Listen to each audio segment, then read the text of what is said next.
Welcome, gathered friends, to the Legends of Chima Retrospective. I'm your host, Paleozoic Bricks, and today we're looking at set 70001, Crawley's Claw Ripper.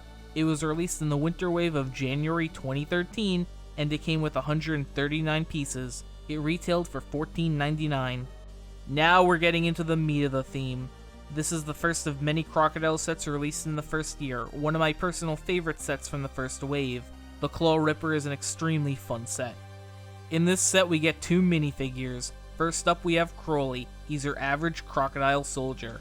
The first thing of note is Crawley is sporting the new olive green color and has a menacing head mold. The crocs in general remind me and many others of the Kremlings from the Donkey Kong Country games, but that should be expected since they are both a militaristic crocodile faction. Next up is Leonidas. His most defining feature is his orange hair. The Chima set designers really tried to have a diverse group of colors for each tribe. He has a very dopey look to him. It feels like something out of an N64 era Rare game. I guess this is just the Rareware Chima set, and yet somehow we still have to wait for the gorillas and bears. Leonidas comes with the Valius. This is the first appearance of this mold. It's the main weapon of the lion tribe, which makes sense since the hilt is a lion. It has a hollow center to connect the lightsaber blade inside. This acts as the chi flowing through the blade as the warrior and weapon become one. The Valius was only ever released in three colors: pearl gold, flat silver, and black. The most common color was pearl gold. It lived and died by Chima, and was only ever released in this theme. No 4-point crystal rant today. I understand its limited usage. Some pieces die in the theme they were introduced in. Others thrive, becoming integral parts of the building experience. But if Chima ever comes back in any shape or form, I want and do expect the Valius to make a comeback. Looking at the Claw Ripper, there is only one place to start off with: the colors. Olive green as a LEGO color began its life in the Dino 2012 line. It was introduced on the dinosaurs themselves. The first non-specialized molds these pieces were used for are the Croc Tribe sets, and what a great choice that was. Using regular green would have been way too toyetic. Dark green might have been too dark, but this is the perfect shade because of how natural it looks. Dark green works great as an accent color to the olive greens. The other accent colors on the Croc sets are lime red, dark red, and trans red. The only accent color not seen in this set is lime. Red does the heavy lifting by breaking up the olive green, and we get a singular dark green brick. When I look at it, my mind immediately thinks of the heat of battle in a long-lost jungle, and it's thanks to the olive green. The Crocs of Chima wouldn't be what they are without that color.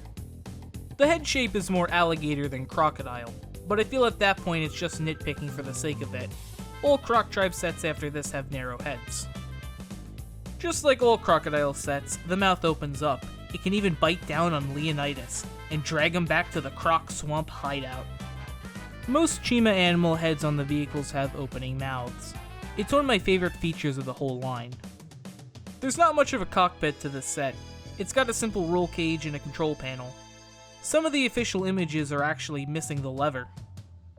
That's all this set needs. Not everything needs to be super complex. It also is just open enough to still feel primitive. That's one thing I love about Chima sets. It's how they can both feel so high-tech yet so primitive at the same time. I feel that has to be a hard balance to achieve, but that's what makes Chima sets have so much culture. On the back of the Claw Ripper there is a container to power up the vehicle. It does this by placing the chi in the container. I prefer when chi is stored rather than just having it be placed on the set itself. It feels more like a real power source that way. But the chi having an open reactor makes it feel more magical. Overall, it depends on the placement. The more hidden, the more I feel it's a power source. The more open, the more it feels like a MacGuffin. I do feel that's more of a year 2 issue than a year 1 issue. It's like, gee, I wonder where to aim at, but we'll get there when we get there. This set has one of the most fun gimmicks in the entire Chima theme. It's very simple, but it works so well. When rolling the Claw Ripper, the titular claws strike to slice and dice all who get in the way of crocodile domination. Everything about this gimmick just works so well. The way the treads lunge never ceases to amaze me. Depending on the force of your push is how fast they lunge.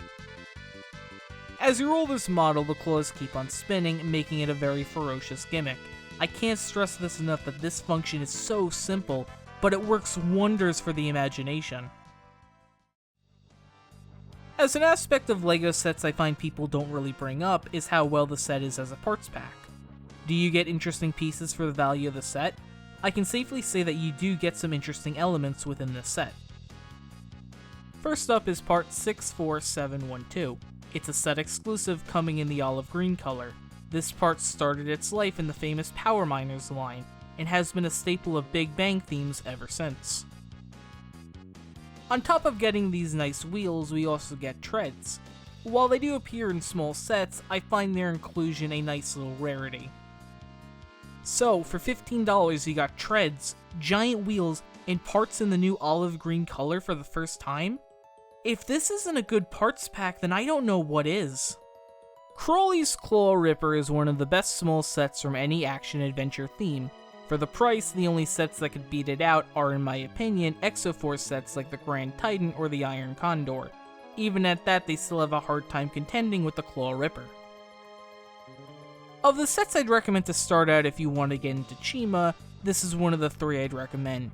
It's a good show-off for the theme with a great gimmick, new colors, and cool parts. What else can you ask for in a LEGO set? I'm Paleozoic Bricks, and unleash the power.